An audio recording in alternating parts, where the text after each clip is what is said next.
इतना बड़ा मुल्क इंडिया जिससे आपकी पड़ोसी भी है, अगर उनका प्राइम मिनिस्टर पाकिस्तान में आता है तो ये पाकिस्तान की इज्जत अफजाई है। आज मोदी साहब हमारे प्राइम मिनिस्टर का टेलीफोन अटेंड नहीं करते ना। आज 74 साल तो हो गए पाकिस्तान को बने हुए, और हम कश्मीर का मसला हल करना चाहते हैं। अगर हम बिज़नेस नहीं करते इंडिया से, कारोबार नहीं करते, तो हमारा नुकसान हो रहा है। हम वो चीज़ें वो महंगी खरीद रहे हैं। पहले ये कहा था कि नहीं जी मोदी ही आए, अगर इलेक्शन जीते तो तब ही कश्मीर का मसला हल होगा, ये रिकॉर्ड पे बात है। अब वो कह रहे हैं कि मोदी जाएं तो तब कश्मीर का मसला हल होगा।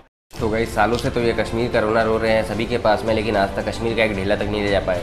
खुद के मुल्क की ये हालत हो गई कि आधे ज़्यादा प्रॉपर्टी तो गिरवी पड़ी हुई है, और ये लेंगे भारत से कश्मीर को। मतलब ऐसी है कि नरेंद्र मोदी के सामने खड़े होने की औकात नहीं है। फ़ोन तो उठाते नहीं है नरेंद्र मोदी, पाकिस्तान के प्राइम मिनिस्टर का, तो कश्मीर के मुद्दे पे क्या बात करोगे तुम। तो मतलब इतनी ख़राब सिचुएशन है। मेनली रीज़न क्या है ना कि ये पाकिस्तानी लोगों को बेवकूफ़ बनाते हैं। वहाँ पे जो महंगाई हो रही है, करप्शंस हो रहे हैं, उससे ध्यान भटकाने के लिए ये एक कश्मीर का मुद्दा उठा लेते हैं और भारत पर तनकीद करना चालू कर देते हैं। तो क्या है, आवाम वहाँ बिजी हो जाती है। मतलब वर्षों से ये कश्मीर नाम का चूरन बेच रहे हैं पाकिस्तान में, और पाकिस्तानी लोग खरीद भी रहे हैं। तो इतने बेवकूफ़ बना रहे हैं लोगों को ये वहाँ पे। तो क्या होगा पाकिस्तान का आगे चल के वही जाने। तो वीडियो कर लेते हैं स्टार्ट, और अगर आप लोग चैनल पे नए हैं तो चैनल को सब्सक्राइब करके बेल आइकन को प्रेस कर दीजिएगा। वीडियो को लाइक शेयर जरूर से कीजिएगा। आप लोगों से अगली वीडियो पे मुलाकात होगी, तब तक के लिए अपना ख्याल रखिएगा। सेफ रहिए। जय हिंद। ये बुज़दिल इंसान जब अमेरिका गया तो कहा कि ट्रंप कश्मीर के मामले में सालसी करेगा। जब वापस आया तो कौम की आंखों में धूल झोंकने के लिए कहता है कि मुझे आज ऐसा लग रहा है कि मैं वो वर्ल्ड कप जीत के आया हूँ। क्या कश्मीर को भारत की झोली में फेंक के आ जाना ही तुम्हारा वर्ल्ड कप था? और ये कैसा वजीर आजम है कि कश्मीर पाकिस्तान के हाथ से चला गया। और इसने क्या कहा? इसने कहा कि सर झुका के 2 मिनट की खामोशी इख्तियार करो।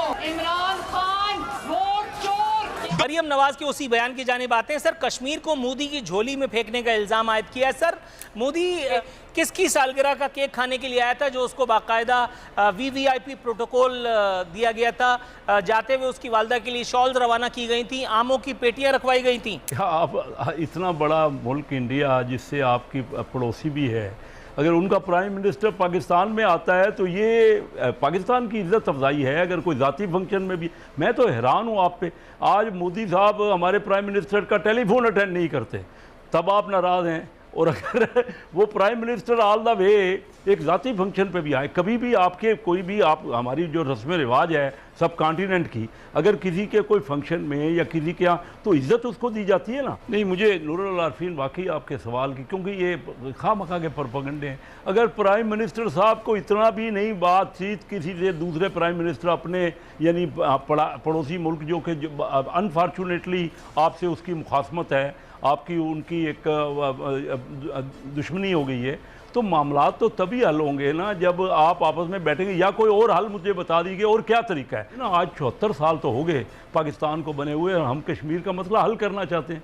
मैं हैरान हूँ कि आप अगर यही करते रहेंगे, एक दूसरे का मजाक ही उड़ाते रहेंगे, यानी प्राइम मिनिस्टर लेवल तक अगर वो हमारे मुल्क में आ गए और हमारी उन्होंने इज्जत अफजाई की, पर्सनल फंक्शन पे आए, उसके बावजूद आप कह रहे हैं चलो नहीं आए तो अब बता दीजिए, अब बात करके देख लीजिए। टेलीफोन तो उठाते नहीं है हमारे प्राइम मिनिस्टर साहब का।